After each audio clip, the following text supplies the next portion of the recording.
Humanity's childhood ends one day when the planet is visited by those responsible for implementing the plans of the universal supermind. People's life seems like a fairy tale at first, with the aliens solving global problems in a short period of time. No more wars, hunger, and poverty. However, having received everything they could dream of, mankind does not even think about the price of such charity, and in the end, the payback time comes. There is one man left on Earth, Milo Roderick, who sits on a couch in the middle of a ruined city. And then there are shots of trash, smoking pipes, melting glaciers, and people dying of hunger and disease. New York City, 2016. A kid in a wheelchair, Milo, draws spaceships.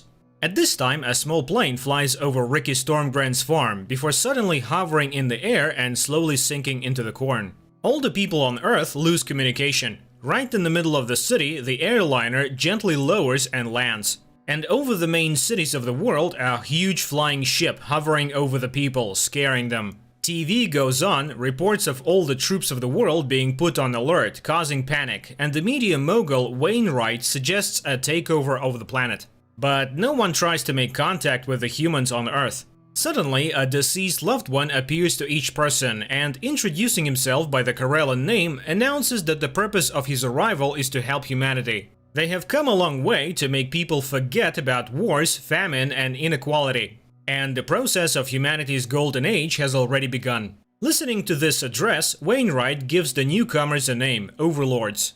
A wave of change and wars ending rolls around the world. One day, Ricky is visited by his girlfriend, Ellie. She has seen her dead father, but the man withholds that he saw his dead wife, Annabelle.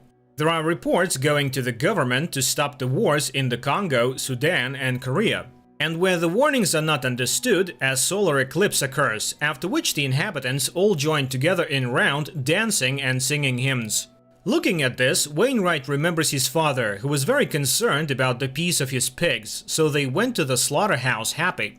Meanwhile, Ricky comes to a community meeting and reassures the public, if this is an invasion, it's going well for the people of the Earth. In the evening, all the electrical appliances in their house suddenly turn on. The house begins to shake, and then it literally goes to pieces, with bright lights blaring in the yard. Ricky goes out into the yard, sees the flying module, and asks that his house be left alone. The structure immediately comes together, and the door opens in the module, inviting the man in. At this time, the military cordons off the area over which the spaceship is hovering, but many sick and crippled people try to make their way to it. Ricky finds himself in the honeymoon suite of the Four Seasons Hotel, where he and Annabelle spend their first days after the wedding.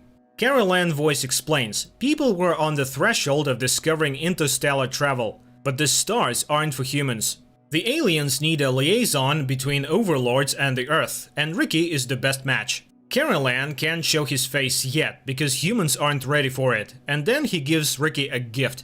Intelligence officer Paul Danlow learns of Ricky's kidnapping and goes to his farm, where journalists arrive. Ellie recounts what happened when the capsule lands in the yard and everyone sees Ricky alive. People underneath the ship try to break through the military formation. One woman silently holds out a crying baby to the sky.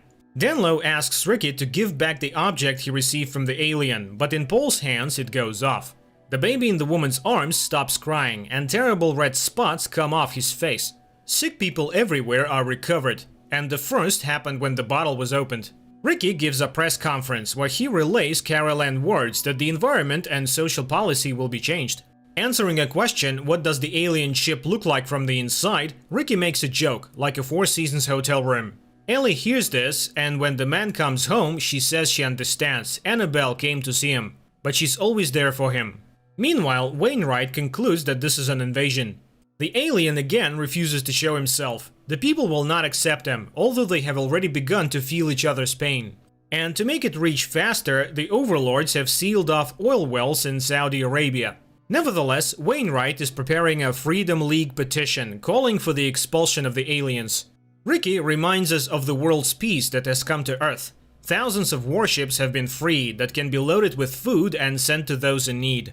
The Arabs are offered to fill the empty oil pipes with water and transfer them to Africa. But the moguls refuse. Then Ricky asks to let everyone get a drink, and the glasses are poured with oil. The Arabs have to accept the offer. 6 months passed. There are shots of Hitler's military parades. The voice says that when they first arrived, everyone was frightened, but they brought order and stability. The sponsor is the Freedom League.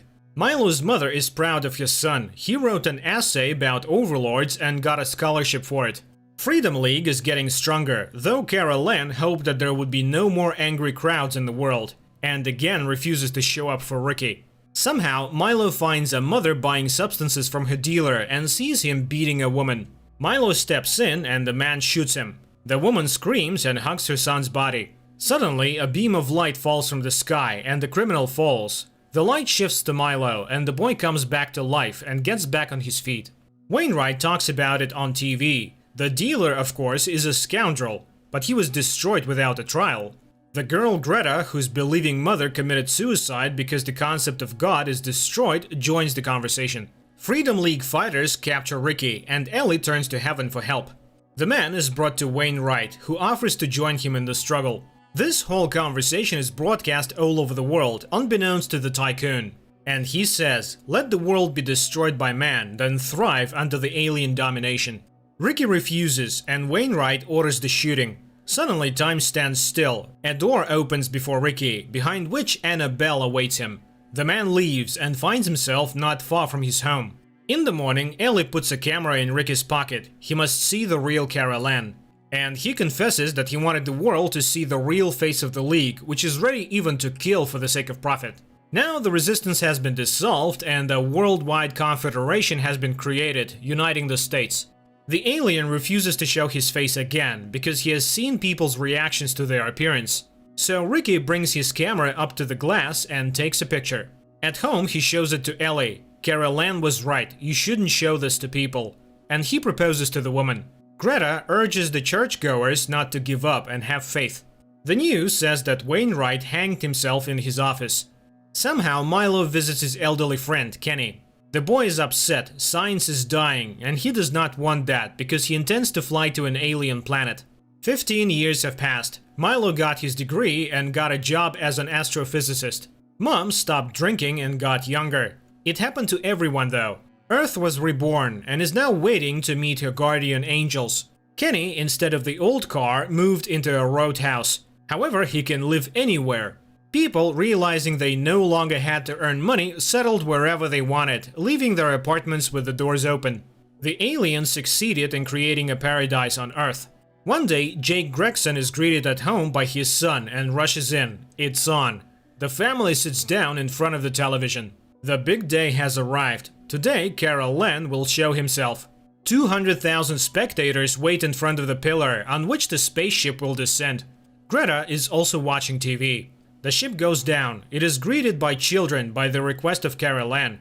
Under the amazed cries of the Earthlings, the devil comes out of it.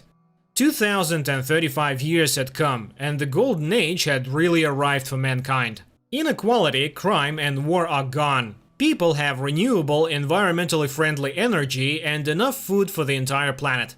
People are aging slower, and there is almost no sickness. The birth rate is rising. For those who still want to hold on to the old, there is New Athens, where overlords have allowed things to be left as they were. Milo works at the Rupert Boyce Institute in South Africa, but even there, scientific research is going nowhere. So Milo's program is being shut down. His co-worker Rachel regrets it. He has spent his life studying the overlords, where they came from, what their language is, but people never learned anything. Greta, who has grown up, also thinks about the devil all the time. One day, Carol Ann comes to Ricky, and he complains about how he feels. He has begun to get tired and they can't make a baby. But the alien has come to announce Earth's new destiny. Meanwhile, a new room with a spirit board has inexplicably appeared in the boys' center. It is a communication device, but with whom? Jake takes his son to see a psychologist, Greta Jones. The boy doesn't sleep well, and his wife talks in her sleep about saving the children. Somehow, Boyce shows Milo a room full of animal figures, which he captures and sends to the planet overlords, and confesses that he intends to persuade the aliens to take him with them. Tommy admits to Greta that he travels at night to a dark and hot place where there is fire and smoke everywhere, and a huge eye reigns over everything. Suddenly, Tom grabs his head and starts screaming, and Greta feels a gasp. Her cross changes shape and comes off her neck. There is silence, and Tom tells his mother that everything is alright, the baby is no longer crying. The woman is stunned, but she's not pregnant. Meanwhile, Ricky is given a terrible diagnosis. This is what Carol Ann was talking about. He has been poisoned by some substance present in the shell of the ship. Greta goes to the pastor, tells him about Tom and shows him her cross. And Milo says that the aliens look like demons because they have been to Earth before and people have seen them. Greta shows an illustration of hell. Tom describes the location of the visit as just that. It turns out that the overlords are hell breathers, destroying humanity's last stronghold, faith. 4 months later, the Gregsons learn that they are having a daughter. Amy comes up with a name for the baby girl, while Tom tells her father his sister's name, Jennifer. The man hears confirmation from his wife, but she just picked that name, and Tom couldn't possibly have known it. In the evening, Jake suggests that his wife fly to New Athens and remember the good things of her past life. Dr. Boyce requires Gregson's family to be brought in. At this time, Greta sees a report about Ricky's illness and goes to his farm. Jake receives a personal invitation from Boyce to negotiate the construction of a golf course. At the reception, Boyce meets the Gregsons' family. Jake meets Milo and he informs him that the center is closing. Then why was the planner actually invited? He tells his wife and goes looking for his son. At this point, Carol Ann reminds him that although people have lost the need for research, they have something to be proud of. Later, the alien invites Amy into a room with a chalkboard, and there asks her to put her hand on the disc. That way he can talk to the one inside her. He urges the child to open up to him. A strong beam of light bursts out of the building and hits the sky. Tom refuses to go with his father and runs away. Jake sees his son climb the high platform and jump down. Amy faints. Carol Ann is pleased. She has accepted and understood. Now it's time to move on. Tom hovers half a meter from Earth and marvels at Jennifer's strength. Looking at the light pillars, Milo realizes that this is the alphabet, where each letter is associated with a particular constellation, which means he has found the home of the overlords. Rachel kisses him. The alien brings Ricky his medicine. Then he apologizes to Ellie, but Greta enters and accuses the alien of lying. Carol Ann confesses they are barren because of him. Ellie grabs the gun, but Ricky convinces her to put the barrel down. The Guardian says that the day is coming when those who have children will be very badly off. Greta shoots the alien. He falls, and Ricky injects him with a drug obtained for himself. Carol Ann regains consciousness. Returning home, Greta looks at a photograph of her mother and suddenly hears her voice. Turning around, she sees a woman and goes out the window. Amy gives birth to a baby girl. 4 years have passed. Jennifer is playing in her room. Milo reflects on the new age children who eat healthy foods and are stress-free. People are evolving, but into what? One day, a boy who moves objects easily is brought to him for an appointment. Ricky is getting worse, even the alien drugs don't help. Carol Ann informs him that the last stage has begun. He's the father of 24 children, so he understands the horror waiting for people. One day, Rachel sees a girl with her arm outstretched upward and calling out for Jennifer. And this is happening all over the world. And Jason notices children standing outside his house. Milo shares with Rachel the discovery that all the children are connected to Jennifer. Tom reveals that his little sister takes him to different worlds, even to places the overlords have never been to. Jake tries to kick the children out of his yard, but is stopped by the sheer number of them. After packing up their belongings, the Gregsons family leaves. The children block their way, but Jennifer orders them to disperse. But in New Athens, all the children they meet keep their eyes on Jennifer. The Gregsons are greeted by Mayor Jerry Holcross and shown around the city. There is culture here, they even make movies. Jennifer suddenly says a cryptic phrase about red numbers that will end everything. Jerry brings a family to his workshop. He had been a painter before he came. And he talks about his dead daughter, who has been treated with earthly medicines. Meanwhile, Ellie makes a collage of photos from before the Advent. She and Ricky had a pretty good life. Amy lets Milo talk to Jennifer. He is convinced the girl is the conduit of power to which everything in the world is drawn, and asks to look in the mirror. She shows him a picture of a fiery mountain, and the mirror shatters. Milo is convinced he needs to go to the Overlord's planet to prevent Earth's destruction, and asks Rachel to send him along with the animals. She asks Milo not to leave, but he has calculated everything. It will take only 100 days to do everything. The girl recalculates. At space speed, that's 80 years. Ricky is getting worse. He's in pain and calls for Annabelle. Ellie responds to her name. Rachel and Milo are testing animal carrier bags. The man shows the drugs he takes with him: adrenaline, steroids, and vitamins. She then packs Milo in a squid bag. He asks her, if he does not return, to go to the orbital station and lie in anabiosis. The ship takes off. That night, Ricky goes out into the yard and falls on the grass. He confesses his love to Ellie, and she lies down next to him. They look at the constellations. Then Ricky dies.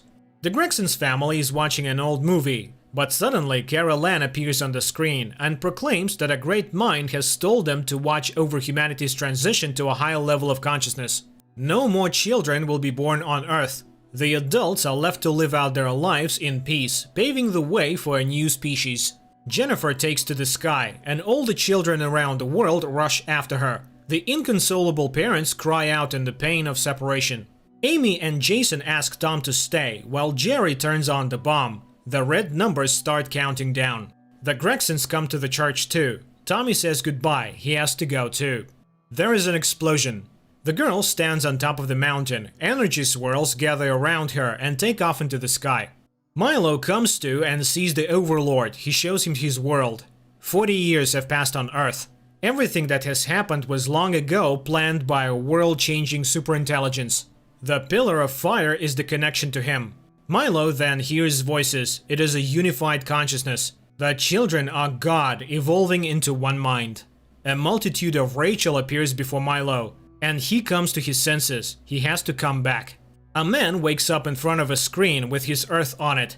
85 years have passed. The space station is dead long ago. He is shown Rachel's frozen body. Milo tears the locket and Rachel is shattered into 1,000 pieces.